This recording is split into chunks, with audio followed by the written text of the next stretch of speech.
आज 11 जुलै 2024. 1 + 1 2 + 7 म्हणजे 9 आणि 2026 म्हणजे टोटल 19. तर 19 मधल्या 9 मधून 1 वजा केलं तर 8. हे नाही जमलं गणित, मग अजून एक बघा. 1 + 2 + 5 म्हणजे 8. हे कसं वाटतंय? हा आकडा आहे 125 आणि हे आहे भारताचे ग्लोबल पासपोर्ट इंडेक्समधलं स्थान. मोदींनी आजपर्यंत अंदाजे 81 देशांना भेटी दिल्या. त्यात काही तर अगदी नावही नाही ऐकलेले देश आहेत आणि त्यातल्या काहींनी अक्षरशः नवीन आणि एकमेव अवॉर्ड जन्माला घातला किंवा AI वरून बनवला आणि दिला. तो फिलिप कोटलर अवॉर्ड होता ना, तसा. 35 देशांनी त्यांना कुठला ना कुठला अवॉर्ड दिला, पण तेवढे देशसुद्धा भारतीय पासपोर्टला विजाशिवाय प्रवेश देत नाहीत. फक्त 26 देशांनी तशी सोय दिलेली आहे. त्यातही थायलंडने नुकतेच नियम अधिक कठोर बनवले.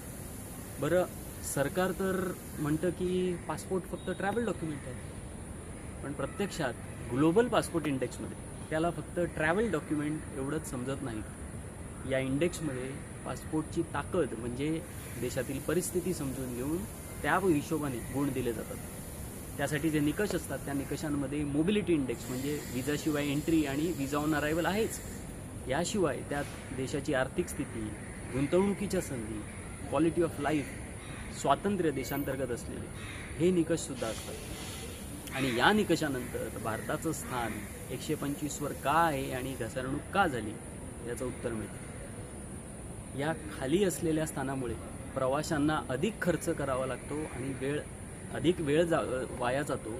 हा परिणाम आहेच, पण तो तेवढ्यापुरताच मर्यादित नाही. लहान मोठ्या व्यावसायिकांना परदेशात व्यवसाय करत असताना या इंडेक्समध्ये खाली असलेल्या स्थानाचा त्रास होतो. कर्मचारी मिळवताना त्रास होतो.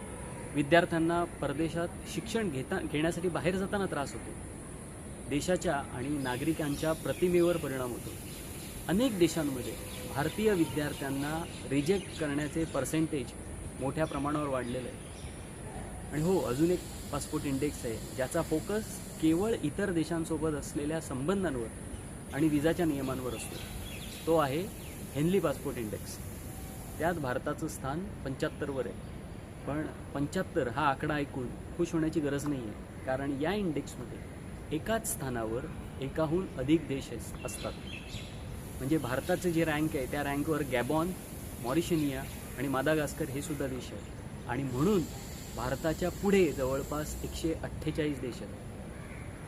परदेशात जाऊन मिठ्या मारणे आणि ख्याख्या करणे याने समर्थक खुश होत असतील, पण त्याला डिप्लोमसी म्हणत नाही. विचार करा.